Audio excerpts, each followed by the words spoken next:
ओ साहेब लोग, मैं फिर से आ गया एक नए टॉपिक के साथ। आज मैं आपको एक ऐसी सच्चाई बताने जा रहा हूं जिसे सुनकर आपके रोंगटे खड़े हो जाएंगे। यह कहानी नहीं है, यह हकीकत है। और यह हकीकत देश के उन नेताओं के चेहरे पे नकाब करती है जो जो सत्ता की कुर्सी पर बैठकर जनता की जेब काट रहे हैं। एक नाम आता है हसन अली। पुणे में रहने वाला यह शख्स, जिसके पास 72,000 करोड़ रुपए की संपत्ति स्विस बैंक में पड़ी हुई थी। अब सवाल उठता है, एक इंसान चाहे जितना भी अमीर हो, चाहे जितना भी बड़ा व्यापारी क्यों ना हो, क्या अकेले 72,000 करोड़ रुपए जोड़ सकता है? जवाब है बिल्कुल नहीं। जब सीबीआई ने हसन अली से पूछताछ शुरू की और पूछा, भाई 72,000 करोड़ तेरे खाते में कैसे आए, तो उसने एक ही लाइन बोली, भाई ये पैसा मेरा नहीं है, ये 20 बड़े नेताओं का है। उन्होंने मुझे एजेंट बनाया, मैंने उनका पैसा स्विस बैंक में रखा है। अब जरा सोचिए, ये 20 नेता कौन हैं?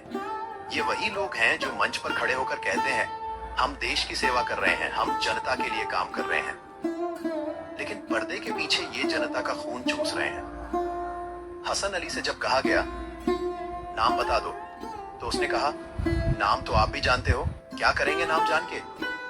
अगर मैं ऐसे नाम बताऊंगा तो ये मुझे जान से मार देंगे, लेकिन एक काम करो, मेरे ऊपर मुकदमा चलाओ, नार्को टेस्ट कराओ, वहां मैं सबके नाम बता दूंगा, वहां ये लोग कुछ नहीं बिगाड़ पाएंगे। दोस्तों, ये बयान अपने आप में बम से कम नहीं था। मतलब साफ है, नेता भ्रष्टाचार का पैसा अपने नाम से बाहर नहीं भेज सकते थे, इसलिए उन्होंने एक एजेंट को इस्तेमाल किया। अब जरा सोचिए, ये पैसा किसका है? ये पैसा मेरा है, आपका है, किसान का है, मजदूर का है, छोटे दुकानदार का है, छात्र का है। यह पैसा उस अस्पताल में लगना चाहिए था जहां गरीब इलाज करवाने जाता है। यह पैसा उस स्कूल में लगना चाहिए था जहां बच्चों को पढ़ाई करनी चाहिए थी। यह पैसा उस सड़क पर लगना चाहिए था जहां गड्ढे नहीं बल्कि हाईवे बनने चाहिए थे। खासकर देश की निकाह में लगना चाहिए था। लेकिन यह पैसा कहां गया? स्विस बैंक में। और जब देश का पैसा बाहर चला जाता है तो देश के अंदर महंगाई बढ़ती है। पेट्रोल डीजल महंगा होता है, सब्जी महंगी होती है, दाल चावल महंगे होते हैं, नौकरी के अवसर घटते हैं और आम आदमी का जीना मुश्किल हो जाता है। दोस्तों, भ्रष्टाचार केवल चोरी नहीं है, ये एक सिस्टमेटिक डकैती है। नेता सत्ता में आते हैं, वादे करते हैं, सपने दिखाते हैं, लेकिन जैसे ही कुर्सी मिलती है, ये देश को एटीएम मशीन की तरह इस्तेमाल करते हैं। अब आप सोचिए, अगर हसन अली जैसे एजेंट का नार्को टेस्ट हो और वो सच बता दे, तो 20 बड़े बड़े नेताओं का नाम सामने आएगा, और अगर उन पर कार्रवाई हो जाए तो देश का ट्रैक बदल जाएगा।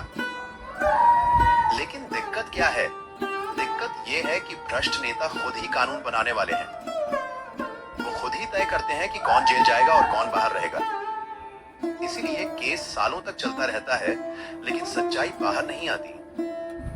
दोस्तों, अगर सच में देश को बदलना है तो हमें सिर्फ नारों से काम नहीं चलेगा, हमें एक्शन चाहिए। नेताओं से सवाल पूछना होगा, ये पैसा कहां से आया, किसका है और देश के विकास में क्यों नहीं लगाया गया? भ्रष्ट नेता कहते हैं, देश गरीब है। मैं पूछता हूं, देश गरीब नहीं है, देश के नेता गरीब सोच वाले हैं। देश के पास संसाधन है, पैसा है, ताकत है, लेकिन जब पैसा विकास की जगह भ्रष्टाचार में लग जाए तो जनता गरीब ही रहेगी। याद रखिए, आपका धन, मेरा धन, हमारा धन, यह धन स्विस बैंक में नहीं, यह धन भारत की सड़कों पर लगना चाहिए। यह धन विदेशों में नहीं, यह धन भारत के अस्पतालों में लगना चाहिए। यह धन नेताओं की जेब में नहीं, यह धन भारत के युवाओं की शिक्षा में लगना चाहिए। ये भ्रष्ट नेता सोचते हैं कि जनता भूल जाएगी, लेकिन मैं आपको याद दिला दूं, जनता सब कुछ याद रखती है। वो दिन दूर नहीं जब जनता इन भ्रष्ट नेताओं को सबक सिखाएगी। और अंत में दोस्तों, मैं यही कहूंगा, भ्रष्टाचार से बड़ी बीमारी कोई नहीं। ये सिर्फ पैसा नहीं खाता, ये देश का भविष्य खा जाता है। हमें जागना होगा, आवाज उठानी होगी और मिलकर कहना होगा, अब और नहीं, भ्रष्टाचार बंद करो, देश बचाओ। जय हिंद, वंदे मातरम।